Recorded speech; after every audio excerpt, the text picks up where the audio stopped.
सफाई के नाम पर लाखों रुपए महीना खर्च करने के बावजूद भी हथीन शहर की हालत गांवों से भी बदतर। प्रधानमंत्री नरेंद्र मोदी के स्वच्छ भारत अभियान की उड़ रही हैं धज्जियां।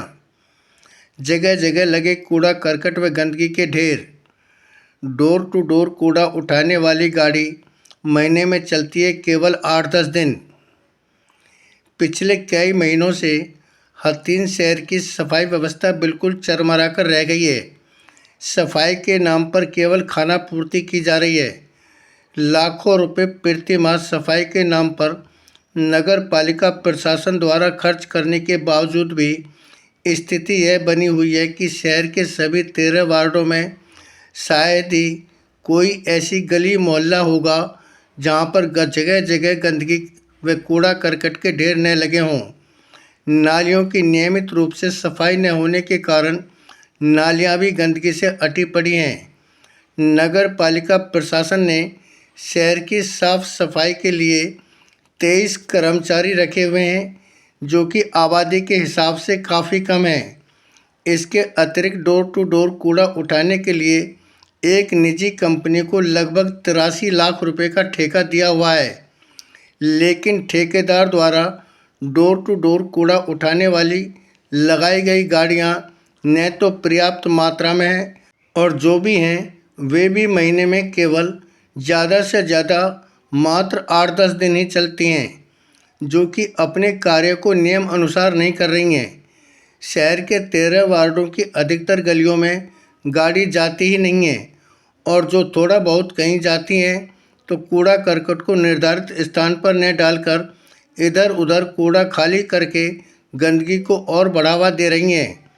यूँ कहना भी उचित होगा कि प्रधानमंत्री नरेंद्र मोदी के स्वच्छ भारत अभियान की सरेआम धज्जियां उड़ाई जा रही हैं।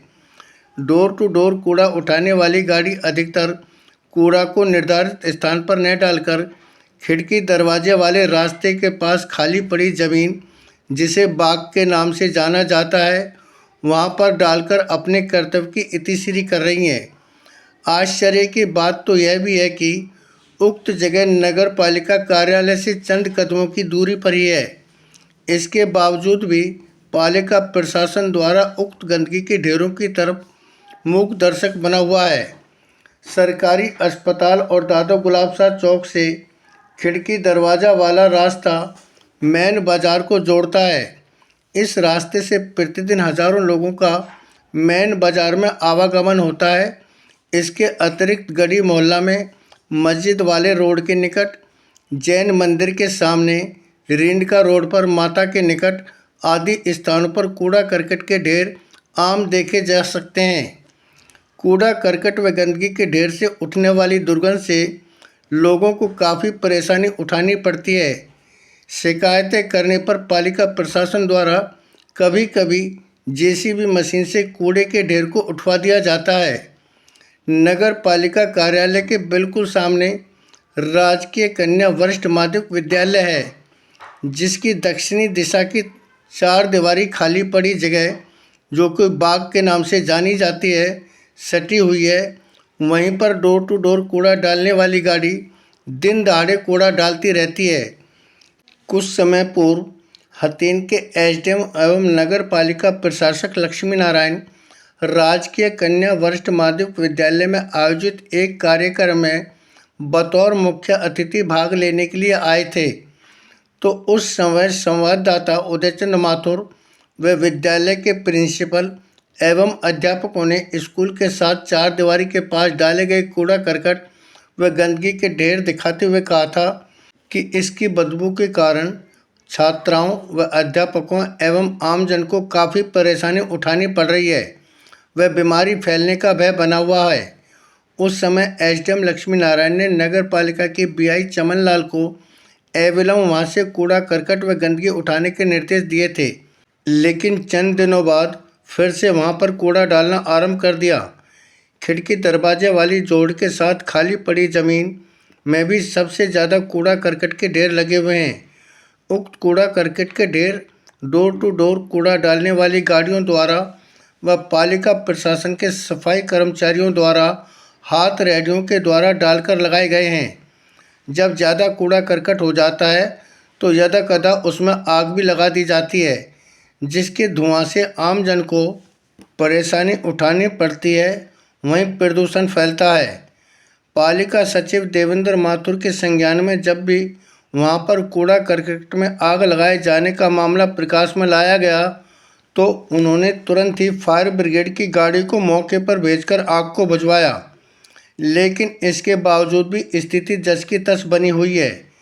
यदि किसान अपने खेतों में पराली जलाए तो उस बेचारे पर जुर्माना कर दिया जाता है, और जो कूड़ा करकट के ढेर में आग लगाए उसके खिलाफ कोई कार्रवाई नहीं की जाती।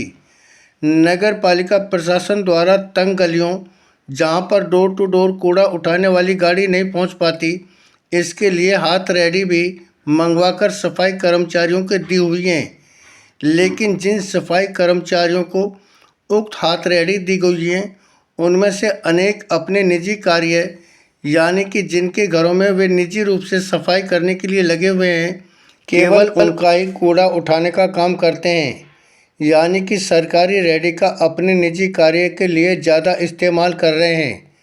नगर पालिका प्रशासन द्वारा प्रत्येक प्रॉपर्टी मालिक से, चाहे उसका मकान, दुकान हो या खाली प्लाट, डोर टू डोर कूड़ा उठाने का शुल्क 600 रुपये सालाना वसूल किया जा रहा है। इस संदर्भ में नगर पालिका सचिव देवेंद्र माथुर से पूछा गया तो उन्होंने बताया कि उन्हें इस बारे में शिकायतें मिली हैं, जिन पर संज्ञान लेते हुए ठेकेदार को नोटिस भेजे गए हैं। वहीं हथीन के एसडीएम एवं नगर पालिका प्रशासक लक्ष्मी नारायण से इस बारे में जब पूछा तो उन्होंने बताया, एसडीएम साहब, आपके पास नगर पालिका का भी चार्ज है। इस समय नगर पालिका के प्रशासक हो, डोर टू डोर जो कूड़ा उठाने वाली गाड़ी है, ये पिछले काफ़ी समय से नहीं चल रही है, और चलती भी है तो महीने में 2-4 या 8-10 दिन चलती हैं ज़्यादा से ज़्यादा। शहर में जगह जगह गंदगी के ढेर लगे हुए हैं, बीमारियां फैलने का भय है। इस बारे में जो ठेकेदार है वो काफ़ी लापरवाह बरता हुआ है, तो आपका क्या कहना है? ये मामला हमारे संज्ञान में आया है। अभी मैंने नगर पालिका सेक्रेटरी से भी बात की है, और जो डोर टू डोर कलेक्शन की जो कंपनी जिसके पास इसका ठेका है, उससे भी हमने संपर्क करने की कोशिश की है, तो उनका फ़ोन नहीं मिल पाया है।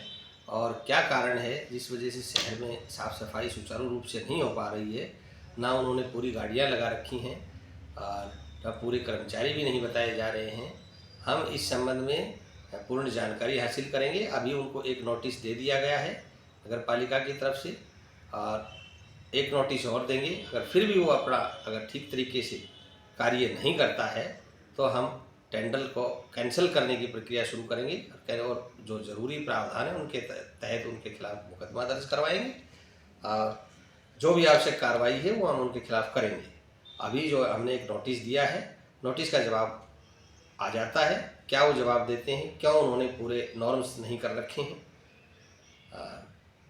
ये इसके बारे में संपूर्ण जानकारी लेने के बाद हम आवश्यक जो भी प्रक्रिया है, जो कार्रवाई है, उसको शुरू करेंगे। और शहर को साफ सुथरा सुंदर बनाना हमारी जिम्मेदारी है, और इसके लिए हम भरसक प्रयास करते रहते हैं और करते रहेंगे। और जो भी किसी भी प्रकार से साफ सफाई का काम ना रुके, इसके लिए हम जो भी हमें कदम उठाने पड़ेंगे वो हम उठाएंगे, और शहर को साफ सुथरा बनाने में अपना जो प्रयास है वो जारी रखेंगे। नोटिस में कितने दिन का समय दिया गया है? नोटिस में उसको केवल 1 वीक का समय दिया गया है। 1 सप्ताह के अंदर वो या तो जवाब दे देता है, नहीं देता है तो फिर उसके बाद आगामी जो कदम है वो हम उठाएंगे। अच्छा, मेरी पहले सेक्रेटरी से भी बात हुई थी।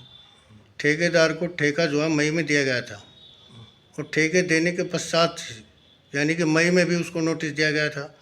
मई के बाद अब तक, जहाँ तक मेरा विचार है, लगभग 7-8 उसके पास नोटिस जा चुके हैं।